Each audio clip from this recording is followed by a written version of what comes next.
Hey everyone, my name is Max Bridge and today we're going to talk about packshot photography of bottles. I'm going to give you my top 5 tips and I'm going to do it all in 5 minutes.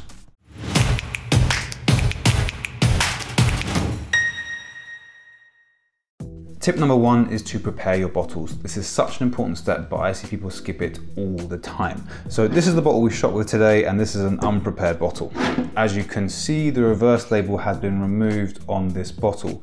Reason being is that to get that nice glow inside of a bottle, you light it from behind. If there's a reverse label, then you get a nasty shadow at the front, so it has to go. To remove it, I use sticky stuff remover. There's loads of other options, but that's what I use.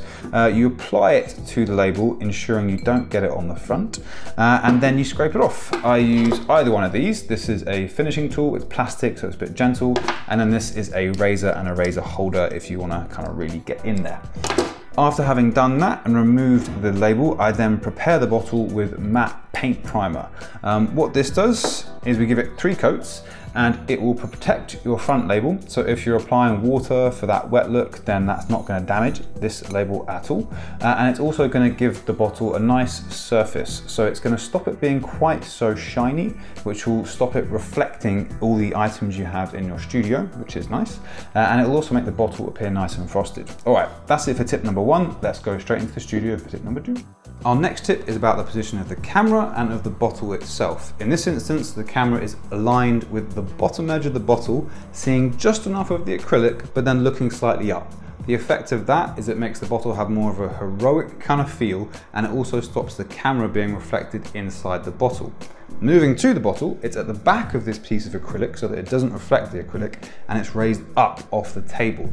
That's a really common technique and it's very important. If you have your product sitting on a large table like this one, then all you're going to see is a reflection of the table. A lot of photographers will use like a C-stand, a baby wall plate like this, and they'll put the bottle on top. That's a great technique, really easy, really good. But personally, I like to still have a table so that I have something to rest my scrims on top of. For me, it kind of cuts down the number of stands that I need to use, and I find my sets are a bit nicer as a result. Now we're at the back of the set, we're going to have a chat about the backlight. This is what gets us that beautiful glow inside the bottle. There's 2 things to note here. The modifier that you use and its positioning to the scrim. So in this instance, I've used a Profoto rectangular softbox. It is 1 foot by 1 foot and 3 inches. I'll spin it around. And I've also flagged it off. So we have a really thin strip of light. You could, however, and I do sometimes, I use a reflector with a bit of trace or a reflector with a grid. It's what you've got available, but also each one of those modifiers is going to give a different effect. Then it's about its positioning to the scrim. So if you have it right up next to the scrim, that's going to create a very hard edge to your glow inside the bottle. As you move it away, that edge will feather because the light feathers off on this scrim, you see? And that's it. You could use any one of those modifiers. You can have it up, down, angled, whatever you want. It's all about experimenting to get that glow that you want. Tip number 4 is to use black card to make sure you have clean, crisp edges on your bottle. It is pretty much unavoidable that the edges of your bottle will be blown out due to your backlight. All you have to do is get some card. If you want, you can cut it to the shape of the bottle like I have here, and then you place it just next to the bottle, nice and close, and that will sort out the problem. Sometimes I'll put it at a 45-degree angle. That depends on whether the bottle has been treated and also what I'm photographing and the effect I want. Now let's quickly go over to Capture One and I'll show you some examples. So this bottle here has obviously not got the card around the edges. You can see here the edges are completely blown out and not very nice. Pop the black card there and they're saved. This last tip is magic. Now we've got all our lights set up and I take a photo. We can see that the label is still quite dark. So I turned this light on because I want to illuminate the label some more. Take another photo, and what we see is that there's this horrible highlight at the top of the bottle. You probably haven't noticed up until now, but on the front of my lens is a circular polarizer. This is a polarizing gel. Now I'm going to capture on into live view, and I'm going to show you what happens when I put this on this light and rotate it. I've turned off all other modeling lights, so all we're seeing is that top light reflected in the bottle there. Now watch what happens when I put this polarizing gel onto the light.